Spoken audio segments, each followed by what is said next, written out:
Welcome to another great episode of American Rifleman Television, brought to you by Cheaper Than Dirt, your ultimate shooting sports discounter. Now this week we continue our look at the handguns of the Great War, with special emphasis on German guns. This week on our Rifleman Review, Joe Kurtenbach shoots the Springfield XD-S 4.0. It's got a little more sight radius.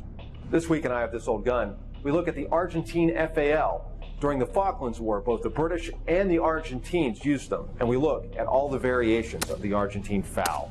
But right now, let's look at the handguns of the Great War.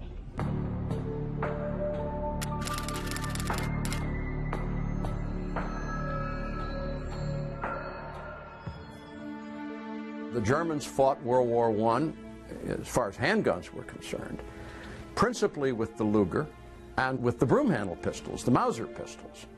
And very likely there was a host of other small, overgrown pocket pistols that German officers felt obliged to carry in beautifully polished holsters that their orderlies had to tend to every night.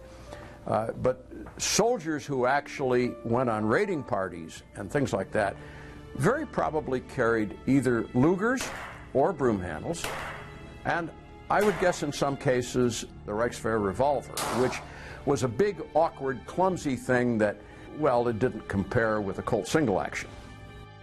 When they say that the Germans can over-engineer something to the point of it being nearly useless, that is no more evident than anywhere else when it comes to the Reich revolver. Here you have a gun that has more moving parts than most automobiles that I've looked under the hood of.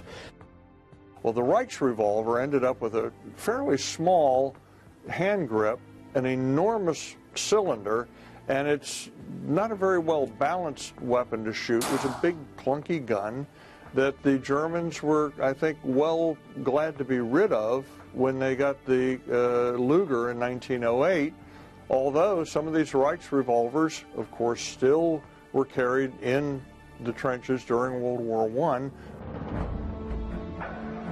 Most of the major military powers of the world, by the turn of the century, and even into the 1890s, knew that the semi-automatic pistol would be important. They knew it would be the coming thing. Using the energy of a fired cartridge to extract, eject the empty cartridge, then load a fresh one from a magazine of some sort to be ready to fire rapidly again. This was something that all of the world's militaries were interested in.